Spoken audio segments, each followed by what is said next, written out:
Fear is a powerful form of thought. It paralyzes the nerve centers, thus affecting the circulation of the blood. This in turn paralyzes the muscular system so that fear affects the entire being, body, brain, and nerve, physical, mental, and muscular systems. Of course, the way to overcome fear is to become conscious of power. What is this mysterious vital force which we call power? We don't really know, but then neither do we know what electricity is. But we do know that by conforming to the requirements of the law by which electricity is governed, it will be our obedient servant, that it will light our homes, our cities, run our machinery, and serve us in many useful capacities. And so it is with vital force. Although we don't know what it is and possibly may never know, we do know that it is a primary force which manifests through living bodies, and that by complying with the laws and principles by which it is governed, we can open ourselves to a more abundant inflow of this vital energy, and thus express the highest possible degree of mental, moral, and spiritual efficiency. This part tells of a very simple way of developing this vital force. If you put into practice the information outlined in this lesson, you'll soon develop the sense of power which has been the distinguishing mark of genius. And now, Part 19.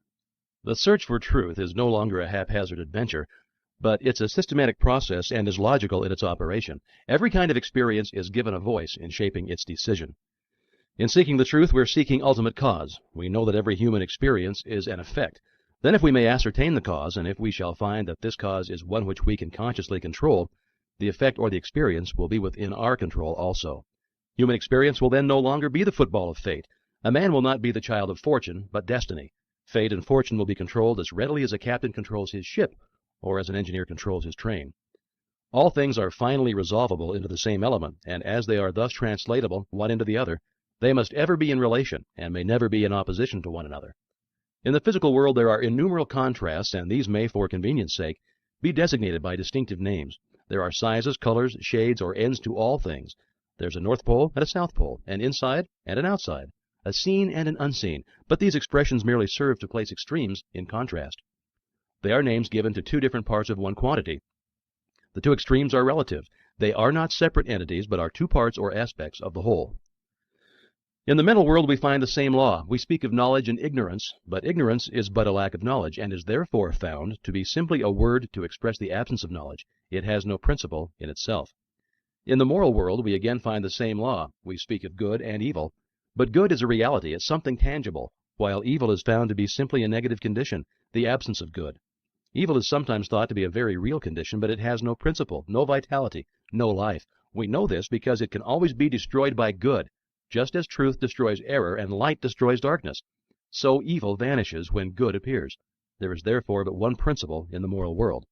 We find exactly the same law obtaining in the spiritual world.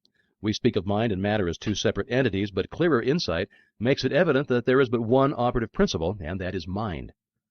Mind is the real and the eternal.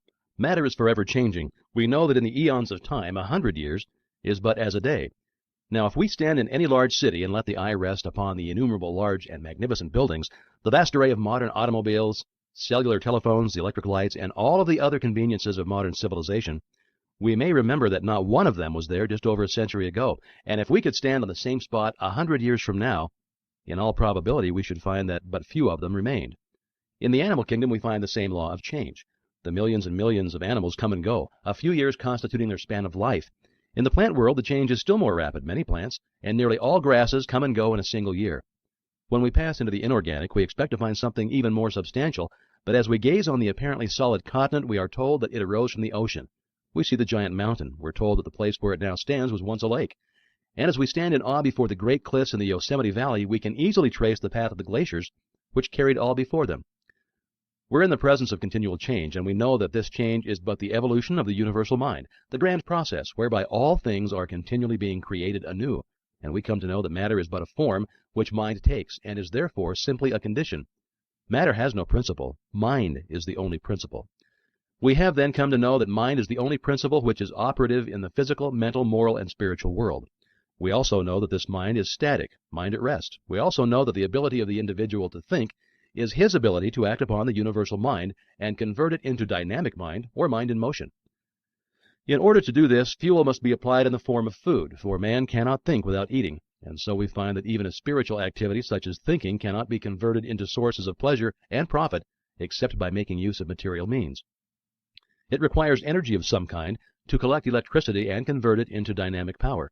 It also requires the rays of the sun to give the necessary energy to sustain plant life. So it also requires energy in the form of food to enable the individual to think and thereby act upon the universal mind. You may know that thought constantly, eternally is taking form, is forever seeking expression, or you may not. But the fact remains that if your thought is powerful, constructive, and positive, this will be plainly evident in the state of your health, your business, and your environment. If your thought is weak, critical, destructive, and negative, generally it will manifest in your body as fear, worry, and nervousness, in your finance as lack and limitation, and in discordant conditions in your environment. All wealth is the offspring of power. Possessions are of value only as they confer power.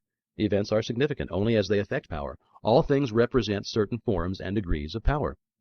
A knowledge of cause and effect is shown by the laws governing steam, electricity, chemical affinity, and gravitation enables men to plan courageously and to execute fearlessly. These laws are called natural laws because they govern the physical world. But all power is not physical power. There is also mental power, and there is moral and spiritual power. What are our schools or universities but mental powerhouses, places where mental power is being developed?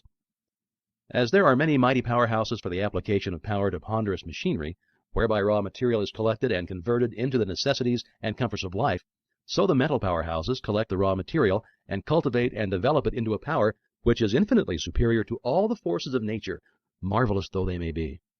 Now, what is this raw material which is being collected in these thousands of mental powerhouses all over the world and developed into a power which is evidently controlling every other power? In its static form, it is mind. In its dynamic form, it is thought.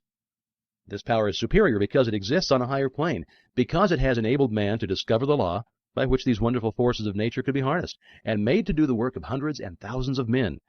It has enabled man to discover laws whereby time and space have been annihilated, and the law of gravitation overcome. Thought is the vital force or energy which is being developed, and which has produced such startling results in the last half-century as to bring about a world which would be absolutely inconceivable to a man existing only 50 or 25 years ago. If such results have been secured by organizing these mental powerhouses in 50 years, what may not be expected in yet another 50 years? The substance from which all things are created is infinite in quantity. We know that light travels at the rate of 186,000 miles per second, and we know that there are stars so remote that it takes light 2,000 years to reach us, and we know that such stars exist in all parts of the heaven. We know, too, that this light comes in waves, so that if the ether on which of these waves travel was not continuous, the light would fail to reach us. We can then only come to the conclusion that this substance or ether or raw material is universally present. How then does it manifest in form? In electrical science, a battery is formed by connecting the opposite poles of zinc and copper, which causes a current to flow from one to the other, and so provides energy.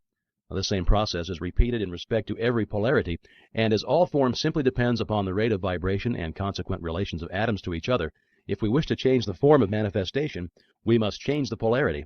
This is the principle of causation. For your exercise this week, concentrate.